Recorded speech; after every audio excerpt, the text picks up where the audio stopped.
চিকিৎসার গাফিলতিতে সদ্যজাত শিশুর মৃত্যুকে ঘিরে ব্যাপক উত্তেজনা। পরিস্থিতি সামাল দিতে হাসপাতালে বোলপুর মহকুমা পুলিশ আধিকারিকদের নেতৃত্বে বিশাল পুলিশ বাহিনী। পরিস্থিতি খতিয়ে দেখতে ঘটনাস্থলে বীরভূম জেলা পরিষদের সভাধিপতি কাজল শেখ। বীরভূমের বোলপুর সুপার স্পেশালিটি হাসপাতালের ঘটনা। বোলপুর থানার যোগ্যনগর গ্রামের বাসিন্দা রবিনা খাতুন রবিবার বোলপুর মহকুমা হাসপাতালে প্রস্রাব যন্ত্রণা নিয়ে ভর্তি হন তিনি। রাত্রি 8টা নাগাদ নর্মাল অবস্থায় সন্তানের জন্ম দেন। রাতের দিকে হেঁচকি ওঠে সদ্যজাত শিশু। বারবার নার্সদের বলা হয় ডাক্তারকে ডেকে দেওয়ার জন্য। চিকিৎসক হাসপাতালে ছিলেন না।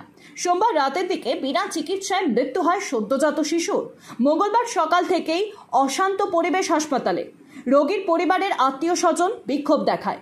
নিহত সদ্যজাত শিশুর মায়ের বিস্ফোরক অভিযোগ। তিনি বলেন, লেবার রুমে বাচ্চা হওয়ার সময় চিৎকার করায় অসভ্য ভাষায় গালিগালাজের পাশাপাশি স্কেল দিয়ে পায়ে বাড়ি পর্যন্ত মারা হয়।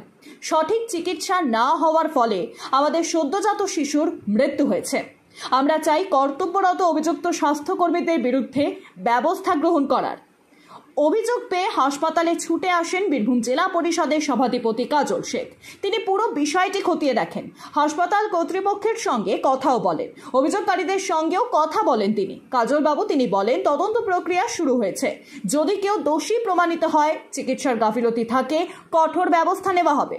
অন্যদিকে বোলপুর সুপার স্পেশালিটি হাসপাতালের সুপারিনটেন্ডেন্ট দিবাকর সর্দার তিনি বলেন, ইতিমধ্যেই অভিযোগ আমরা পেয়েছি যে স্বাস্থ্যকর্মীদের বিরুদ্ধে অভিযোগ তাদের শোকজ করা হয়েছে। তদন্ত প্রক্রিয়া করে দোষী প্রমাণিত হলে কঠোর ব্যবস্থা নেওয়া হবে। ও যে লিভার রুমে নিয়ে গিয়েছে, তোকে ভাষাটা কি জন্য খারাপ করছে?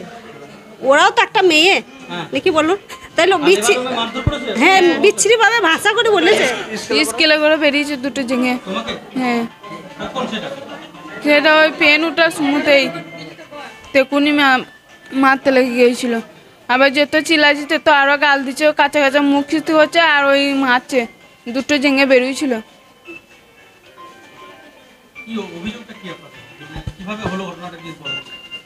ওদের শাস্তি চাই, ওদের শাস্তি চাই, ওদের দিকে শাসন করতে হবে যে মেয়েগুলোকে ওদের ওরা তো চাকরি করে নাকি এখানে, ওদের কি দায়িত্ব বলুন তো? এদের দেখভাল করার দায়িত্ব, তাই তো? হ্যাঁ তাহলে বিচ্ছিরি ওরা তো একটা মেয়ে নাকি, তাহলে গাল তো দিবে কি জন্য? দিয়েছে বাচ্চা, মাকে ভর্তি করার পরে পেন উঠেছে, বাচ্চা হয়ে গেছে। 8টার সময় দিনে বাচ্চা দিয়েছে। বাচ্চা যখন হতে যায় প্রথম পোয়াতে একটু উহা করবে লিভার রুমে, প্রথম পোয়াতে আমরা তো বুঝতে পারছি না কত কষ্ট হবে। নর্মালে বাচ্চা হচ্ছে, তারপরে ওরা স্কেলে করে এই দুটো জেঙ্গে খালি বেরোইছে আর আমরা দূরেই দাঁড়িয়ে আছি। আমার মেয়ে বড় মা করে মরে গেলাম, বড় মা চিল্লাইছে, তখন মেয়েকে আরও বেরোইছে তত চিল্লাইছে। আমরা ঢুকতে যেছি আর ভাষা বলছে এই স্বামীর কাছে ইয়াই করি না, তখন লাগে নাই, স্বামীকে তাই করি না, তখন তোকে লাগে নাই, অমনি করে ভাষা বলছে আর কি। তারপরে বাচ্চা হয়ে গেলো, বাচ্চারা যখন দিলাম আমাদের কাছে তখন থেকে হেঁচকি উঠছে। আমরা ওই ঘরে ছিলাম 1 ঘন্টা, তারপরে এই ঘরে আমাদেরকে দিলে, তারপরে দিদিকে বললাম যে এই ব্যাপার, বলে কাল ডাক্তার আসবে 11টায় বাচ্চাটা দেখাবেন, তাই বলে ডাক্তার 11টা বাজলো, 12টা বাজলো, ডাক্তার আসছে না। 11টা 12টা বেজে গেল, বলে 2টোর সময়, একজন বলে 2টোর সময় আসবে, 2টো বেজে গেল, 3টায় গেলাম, 4টে গেলাম, ওই যে আজ ডাক্তার আসবে না, আবার 6টায় গেলাম, ওই যে আজ ডাক্তার আসবে না, তাই বলছে। ডাক্তার এলো না। রাত 8টে যখন বাজছে তখন আবার যেছে যে আমাদের বাচ্চা এরকম করছে, দুধ পেছে না আর হেঁচকে কেন বন্ধ হচ্ছে না, তাই বলছি। আমরা কালকের থেকে তো যেটা আমাদের কাছে খবর এসছে এবং আমরা দেখেছি, গাফিলতি তো পেশেন্ট পার্টি আমাদেরকে অভিযোগ করেছে যে গাফিলতি, এবং সেটা ডেফিনিট গাফিলতি কি না সেটা নিয়ে তো আমরা একটা তদন্ত করছি।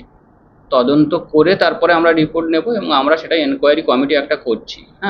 আমার কাছে যে রিপোর্ট এসছে যে বাচ্চাটা খাওয়ানোর সময় শ্বাসনালীতে দুধ গিয়ে পসিবলি মারা গেছে, সেটা তো ডেফিনিট না, রিপোর্ট এসছে। এবারে পেশেন্ট পার্টি তাদের মতো করে অভিযোগ করেছে, আমরা একটা এনকোয়ারি কমিটি করছি, করে তারপরে যা রিপোর্ট হবে আমরা পরে জানাতে পারবো।